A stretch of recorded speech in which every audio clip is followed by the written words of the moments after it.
Buenos días. Hoy, 11 de marzo, se cumplen 120 años del nacimiento de don Leopoldo Marechal, que nació en Buenos Aires un 11 de junio y falleció también en Buenos Aires un 26 de junio, pero de 1970. Según Abelardo Castillo, Leopoldo Marechal integra una especie de santísima trinidad literaria en Argentina junto a Roberto Arlt y Jorge Luis Borges. Para muchos es el más grande de los escritores argentinos. Ese podio siempre es opinable. Lo que no es opinable es su jerarquía moral, su jerarquía intelectual, por sobre todas las cosas, su jerarquía literaria, en la que abordó todos los géneros y le dio a Buenos Aires una personalidad literaria única.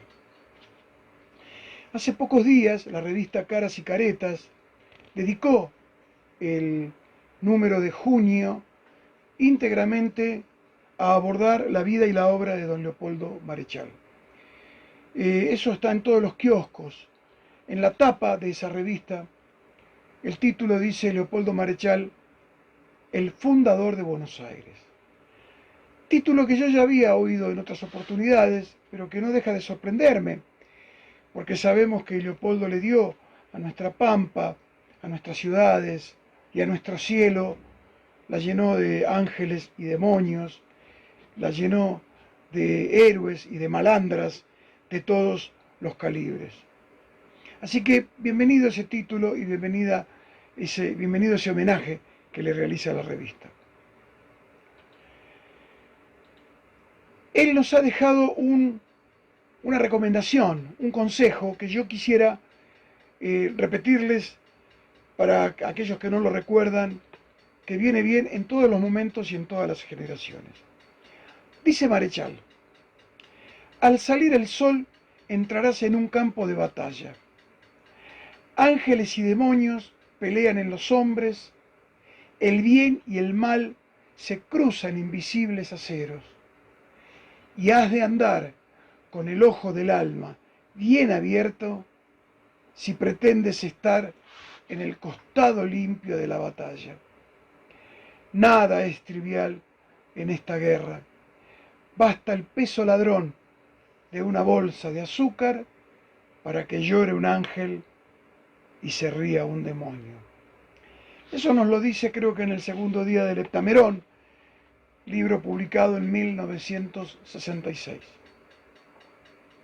Políticamente hablando, el poeta se jugó junto a su pueblo siempre, cada vez que hubo una oportunidad.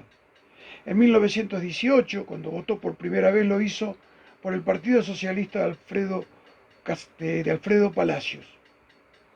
En 1919, un año después, unos meses después, en enero del 19, marchó junto a la columna de obreros por los reclamos que se hacían en la actual Plaza Martín Fierro de la ciudad de Buenos Aires, donde estaban los establecimientos Bacena, en aquella recordada y triste semana trágica.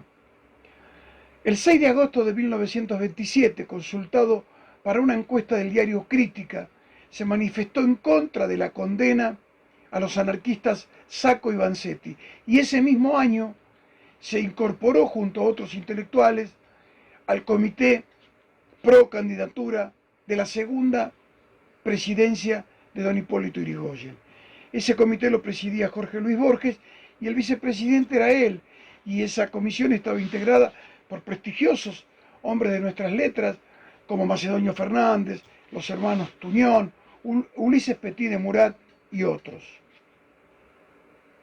El 17 de octubre de 1945 se sumó a la caravana de obreros que pasaron frente a su casa de la avenida Rivadavia en dirección de Plaza de Mayo para rescatar al coronel. Y desde ese día hasta el día de su muerte abrazó al peronismo. En su departamento de la calle Rivadavia, en ese mismo departamento, un día antes o unos días antes del fallido golpe del 9 de junio de 1956, escribió junto a Juan José Valle la proclama de aquel fallido golpe de Estado. obviamente que fue prohibido por la Revolución Libertadora, que lo condenó a ser, como él mismo lo dice, el poeta depuesto en un gobierno que no ha dejado nada por deponer. En 1967, a pesar de eso, fue jurado de novela en el concurso de la Casa de las Américas y para ello viajó a Cuba, a donde se reencontró con Julio Cortázar, que había elogiado su novela Adán Buenos Aires en el año 1949, se reencontró con García Márquez, con Roa Bastos y con muchos que ya lo consideraban muerto por la serie de asesinatos que había cometido, que venía cometiendo el antiperonismo en contra de los partidarios del general que estaba en el exilio. A su regreso de ese viaje a Cuba, escribió y quiso publicar La isla de Fidel, pero obviamente esta fue censurada y prohibida su circulación por el gobierno de Onganía. Marechal fue vindicado por muchos por participar en los cursillos de formación católica que realizaba Convivio. El peronismo, a su vez, sospechaba de él por ese viaje a Cuba y además por su heterodoxia de siempre.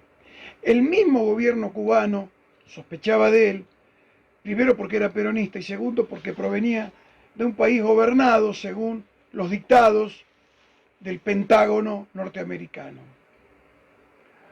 Y muchos católicos no le perdonaron el haber predicado en el templo del Padre Pedro, en el templo pentecostal del Padre Pedro, en el que nosotros realizamos un homenaje en el año 2012.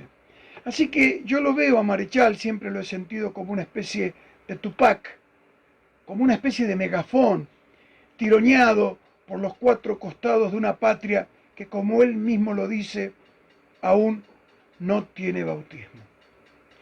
Recomiendo la lectura de esa novela, de esa revista, Caras y Caretas, que lo aborda con seriedad y profundidad y con respeto por su estatura moral, intelectual y literaria. A la vez, les voy a adjuntar a este breve informe una huella, creo que se llamaba La huella de la alegría, musicalizada e interpretada por el Tata Cedrón y su cuarteto, con letras del mismo Leopoldo, una letra que forma parte de su cancionero, creo que está en el poema Canción para tres aparceros. Y por último, les voy a dejar una recomendación que él me dejó a mí y a mi generación, que en ese año 1970 teníamos menos de 20 años, y que sirve para todas las generaciones. ¿Qué nos dice Marechal? Nos dice lo siguiente: yo en tu lugar buscaría en el pueblo. Buscaría en el pueblo la vieja sustancia del héroe. Muchacho, el pueblo recoge todas las botellas que se tiran al agua con mensajes de naufragio. El pueblo es una gran memoria colectiva que recuerda todo lo que parece muerto en el olvido. Hay que buscar esas botellas y refrescar esa memoria. Ese fue el último gran consejo que nos dejó el querido maestro Leopoldo Marechal. Muchas gracias.